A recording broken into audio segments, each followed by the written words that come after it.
No hay cosa más molesta hoy en día que estamos hipertecnologizados que tu teléfono se vuelva lento y comience a apagarse cuando se le ocurra, o a reiniciarse sin darle el comando para hacerlo. De pronto la pantalla empieza a bloquearse sola en medio de una conversación, no abre las redes sociales o el buscador de Google lo suficientemente rápido. Esto nos provoca una rabia inexplicable y comienzas a buscar una respuesta sobre estas fallas. Y lo primero que te dicen, vas a tener que resetearlo para que funcione mejor. Debe tener un virus, agregan otros. Y la única forma de eliminarlo es hacer un hard reset. Y luego de intentar una y otra vez arreglar el problema por otra vía, al final te rindes y recurres al bendito reseteo del equipo, pero al encenderlo nuevamente te das cuenta que has perdido todo. Desde fotografías, aplicaciones, documentos, contactos, pero era la solución a todos los problemas del equipo. El teléfono literalmente quedó como nuevo, y en esto tengo razón, ya que luego de resetearlo el móvil queda en su estado original, como si recién hubiese salido de fábrica, y debes darte el mismo trabajo que al principio cuando lo compraste. Si no guardaste los contactos en el chip o en tu correo electrónico, deberás ingresarlos uno por uno. Luego descargarás las aplicaciones y ojalá no te hayas olvidado de la clave, ya que si la olvidaste el trámite será más largo. Deberás solicitar cambiarla y la clave temporal te la van a enviar a un correo que diste previamente. Que Dios permita que ese correo esté abierto en tu computadora para recibir la clave. Si no es así, lo siento mucho, pero debo decirte que has perdido todos los accesos y crear todos los perfiles de nuevo es literalmente crear una vida digital nueva. Todo por un bendito teléfono que se le ocurrió descomponerse. Como compartimos en el tema anterior publicado en nuestro canal, el cual llamamos 4, y que hablaba de las 4 cosas que el enemigo te va a robar cuando te tiene cautivo del pecado, a ver, hagamos un resumen de cuáles son estas 4 cosas. Primero, al llevarlos cautivos, los esclavizaron. Aunque algunos quedaron en mejor posición que los demás, como es el caso de Daniel, que estuvo en la corte del rey, igual no podían hacer una vida normal, ya que no se lo permitían. Segundo, el cautiverio les quitó la identidad de pueblo, y aunque es en este periodo donde nacen las sinagogas, aún así parte de Israel terminó aceptando los dioses del pueblo de Babilonia. Tercero, el cautiverio les cambió el lenguaje, ya que debieron aprender una nueva lengua conocida como el acadio, y al final eso les permitió mezclarse de forma más rápida con sus nuevos dueños. Y en cuarto lugar, el cautiverio los silenció en su adoración a Dios. El Salmo 137 es representación de ese momento donde declaran: junto a los ríos de Babilonia nos sentábamos, en los álamos que había en la ciudad colgábamos nuestras arpas. El verso 4 dice: ¿cómo cantar las canciones del Señor en una tierra extraña? El pueblo de Israel debía reconocer que todo lo que estaba viviendo era resultado de vivir en continuo pecado delante de Dios y por lo tanto asumir las consecuencias de estar 70 años en una tierra extraña. Debió ser terrible. ¿Qué se consiguió con todo esto? Bueno, el pueblo se comprometió a vivir bajo la ley de Moisés y a cumplir todos los mandamientos del Señor. Los sacerdotes tuvieron que dedicar tiempo para leerle la ley a todos los que habían regresado del cautiverio, para enseñarle los preceptos que debían cumplir delante de Dios. ¿Por qué tuvieron que hacerlo? Porque los que habían regresado no conocían ampliamente la ley y esto les jugaba en contra. Si querían permanecer lejos del pecado, no podían poner en práctica lo que aprendieron en Babilonia. Estaban obligados a desaprender lo que traían desde este pueblo. No podían haber mixturas. Si querían seguir a Dios como corresponde y cumplir con lo que se comprometieron, esto debía ser radical en el sentido que ninguna enseñanza de Babilonia debía introducirse en medio del pueblo. Fue literalmente un nuevo comenzar. Aquí es donde quiero hacer una introducción al tema que vamos a compartir el día de hoy. Cuando lees lo que la palabra de Dios habla de Job, realmente en los primeros versículos del libro que lleva su nombre, te das cuenta de lo que Dios pensaba de él. Leamos lo que dice el versículo 8 del primer capítulo de Job. Y Jehová dijo a Satanás: ¿no has considerado a mi siervo Job? Que no hay otro como él en la tierra, varón perfecto y recto, temeroso de Dios y apartado del mal. ¡Wow! ¡Qué tremenda descripción de un ser humano hace Dios! Lo considera un varón perfecto, recto, temeroso de Dios y apartado del mal. Yo creo que todos conocemos en parte la historia de Job y cómo, de ser el hombre más rico de Oriente, terminó perdiéndolo todo. sus bienes materiales, sus hijos e incluso su mujer, al verlo sin posesiones, enfermo, secretando literalmente pus, rascándose con un tiesto, le dice. Leamos el versículo 9 del capítulo 2 de Job. Entonces le dijo su mujer, ¿aún retienes tu integridad? Maldice a Dios y muérete. Permítanme una licencia. Con una mujer así, ¿para qué quiero enemigos? Qué terribles palabras salen de la boca de su mujer. Maldice a Dios y muérete. En una sola frase, ella hizo lo que Job no se atrevió a hacer. Con esa frase, ella responsabilizó a Dios de lo que estaban viviendo, pero la respuesta de Job fue magistral. Revisémosla en Job capítulo 2, versículo 10. Y él le dijo, como suele hablar cualquiera de las mujeres fatuas, has hablado, que recibiremos de Dios el bien y el mal no lo recibiremos. En todo esto no pecó Job con sus labios. Luego de esto, más encima llegan sus amigos para consolarle. ¿Pero realmente buscaron eso? Ya que luego que Job maldice el día de su nacimiento, en el capítulo 4, Elifaz le responde lo siguiente. Ponte a pensar, ¿quién que sea inocente ha perecido? ¿Cuándo se ha destruido a la gente íntegra? La experiencia me ha enseñado que los que siembran maldad cosechan desventura. El soplo de Dios los destruye, el aliento de su enojo los consume. Qué tremendo. Elifaz, que supuestamente venía a consolar a su amigo, le dice, mira Job, ponte a pensar, ¿hay algún inocente que ha perecido? Y completa la frase diciendo que la experiencia le ha enseñado que los que siembran maldad cosechan desventura. En pocas palabras le está diciendo a su amigo, ¿no será que tan inocente como te mostraba no eras? Luego continúa dando a entender que recibió una especie de mensaje que no pudo ver quién era y remata con la siguiente pregunta. ¿Puede un simple mortal ser más justo que Dios? ¿Puede ser más puro el hombre que su creador? Con eso le dijo todo a Job. En pocas palabras le dio a entender que un simple mortal como él no podía ser más justo que Dios, acusándolo que esa era su falta y por eso el castigo que estaba sufriendo. En la contestación de Job vemos claramente que estaba frustrado con sus amigos, hasta llega a decirles en el capítulo 6, verso 28, tengan la bondad de mirarme a los ojos y pregunten, ¿creen que les mentiría en su propia cara? En todo momento los amigos, entre comillas, de Job buscaron encontrar el pecado que había cometido y le había traído tanta desgracia a la casa de su amigo. Incluso Bildad en su discurso le dice en el verso 4 del capítulo 8, si tus hijos pecaron contra Dios, Él les dio lo que su pecado merecía.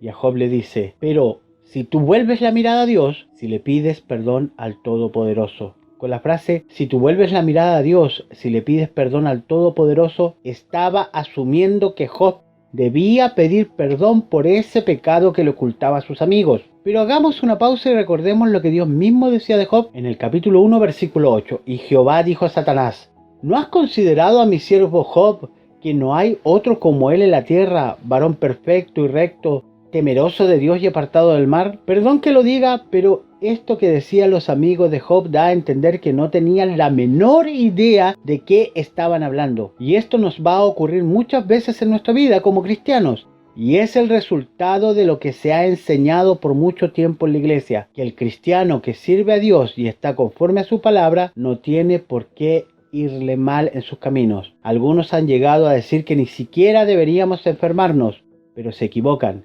Dios promete estar con nosotros en medio de la prueba. Leamos lo que dice Isaías capítulo 43, verso 2 en la versión NBI. Cuando cruces las aguas, yo estaré contigo. Cuando cruces los ríos, no te cubrirán sus aguas. Cuando camines por el fuego, no te quemarás ni te abrazarán las llamas. Él no dice cuando estés frente al río, yo te tomaré en mis brazos y pasarás por encima del río. Dice, cuando cruces las aguas, yo estaré contigo. O sea, enfrentado a la dificultad, Él promete estar con nosotros. Luego dice que mientras cruzas el río, no te cubrirán sus aguas. O sea, el problema no te va a ahogar. Vas a salir a flote. Él no dejará que ese problema te quite la vida. Y cuando el problema sea tan grave que pareciera que estás pisando fuego, Él promete que aún en esa situación, Él te va a proteger. Pero deberás atravesarlo de todas maneras. Esto va en contraposición de lo que muchos han enseñado durante estos últimos años. Como decían los amigos de Job, si estás pasando por problemas o estás enfrentando alguna calamidad, es porque algún pecado debes estar encubriendo. Pero no es necesariamente así. Job era considerado justo por parte de Dios, pero aún así enfrentó la tragedia que él más temía. Como él mismo reconoció en Job capítulo 3, verso 25, lo que más temía me sobrevino, lo que más me asustaba me sucedió. Esta enseñanza de que deben pasar ciertas cosas si estás con el Señor, al final terminan colocando presión sobre los hermanos, ya que si no cumplen con los requisitos, ¿no son aptos para el reino?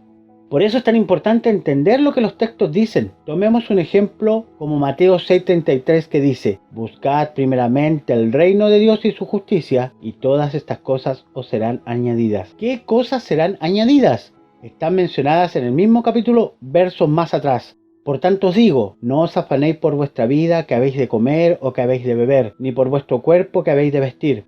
¿No es la vida más que el alimento y el cuerpo más que el vestido? Mirad las aves del cielo, que no siembran ni ciegan, ni recogen en graneros, y vuestro Padre Celestial las alimenta. ¿No valéis vosotros mucho más que ellas? ¿Y quién de vosotros podrá, por mucho que se afane, añadir a su estatura un codo? Y por el vestido, ¿por qué os afanáis? Considerad los lirios del campo, como crecen, no trabajan ni hilan, pero os digo que ni aun Salomón, con toda su gloria, se vistió así como uno de ellos. Y si la hierba del campo, que hoy es y mañana se echa en el horno, Dios la viste así, ¿no hará mucho más a vosotros, hombres de poca fe? No os afanéis pues diciendo qué comeremos o qué beberemos o qué vestiremos, porque los gentiles buscan todas estas cosas, pero vuestro Padre Celestial sabe que tenéis necesidad de todas estas cosas. Esas son las cosas que serán añadidas: la comida, la bebida y la vestimenta. Con esto no estoy diciendo que Dios no tiene la capacidad de prosperarte. Lo que estoy dejando en claro es que la prosperidad no puede ser más importante en tu vida que buscar y tener una relación con el dueño de todo. Debemos cambiar el enfoque, ya que muchos de nosotros, y me incluyo, hemos usado este versículo para pedirle a Dios que nos bendiga a manos llenas. Pero eso será el resultado de conocer, y repito, tener una relación con nuestro Padre Celestial. Tomemos otro ejemplo de verdades enseñadas a medias. Lucas 11 dice: y yo os digo, pedid y se os dará, buscad y hallaréis, llamad y se os abrirá. Porque todo aquel que pide recibe, y el que busca halla, y al que llama se le abrirá. ¿Qué padre de vosotros, si su hijo le pide pan, le dará una piedra? ¿O si un pescado, en lugar de pescado, le dará una serpiente? ¿O si le pide un huevo, le dará un escorpión?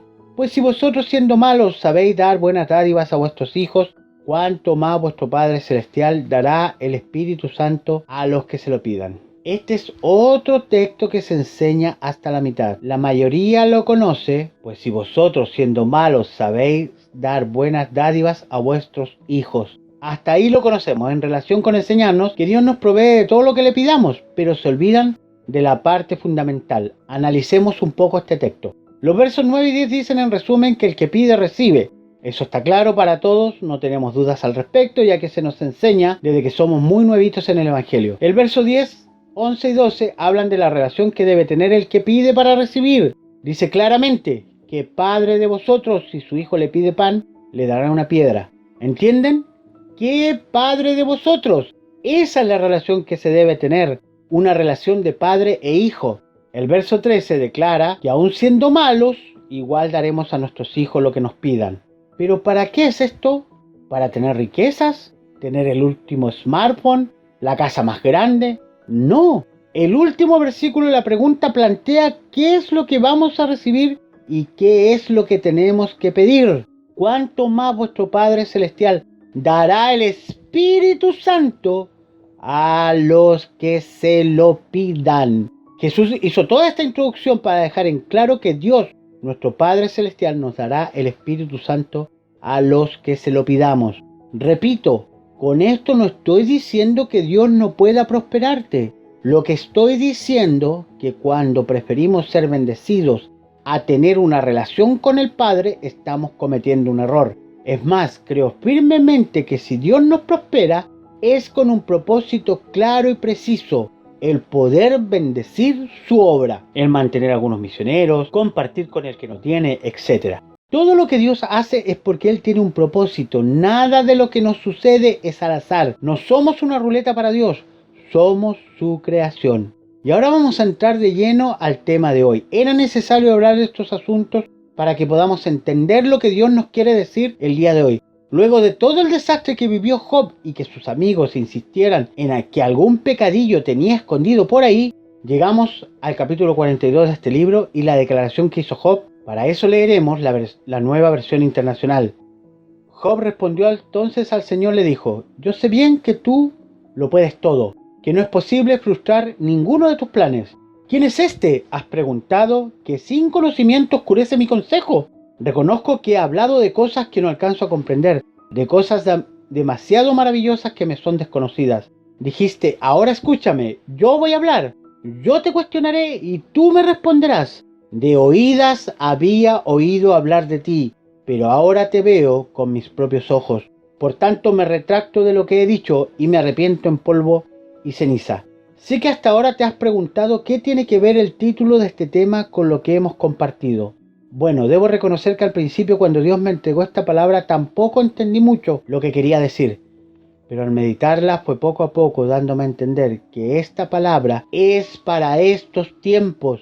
Sé que muchos seguirán hablando de temas diversos alrededor del mundo, pero tengo una sola cosa en mi corazón cuando le pregunté a Dios qué buscaba con esta pandemia. Porque, como decía antes, nuestro Padre Celestial siempre tiene un propósito. Nada pasa por casualidad, y mientras más leía de esta porción, pude ver más claro el panorama. Dios tenía claro quién era Job. Pero Job, ¿tenía claro quién era Dios? Al principio podemos entender por lo que dice la Biblia que sí. Sin embargo, al avanzar con la lectura vamos a comprender que no era tan así como se pintaba. Y no porque la Biblia estuviera equivocada, sino que la relación que Job tenía con nuestro Padre Celestial no era todo lo profunda que Job creía, y él mismo lo declara en el verso 5. De oídas había oído hablar de ti. Con esto no estamos diciendo que el conocimiento de Dios por parte de Job era mentira. Lo que estamos diciendo es que sí es cierto que conocía de él, pero le faltaba profundidad. Cuando uno conoce de alguien por lo que dicen los demás, puede ser peligroso porque nos podemos hacer una idea equivocada que después, cuando logramos reunirnos con esa persona, todo lo que creíamos no era real.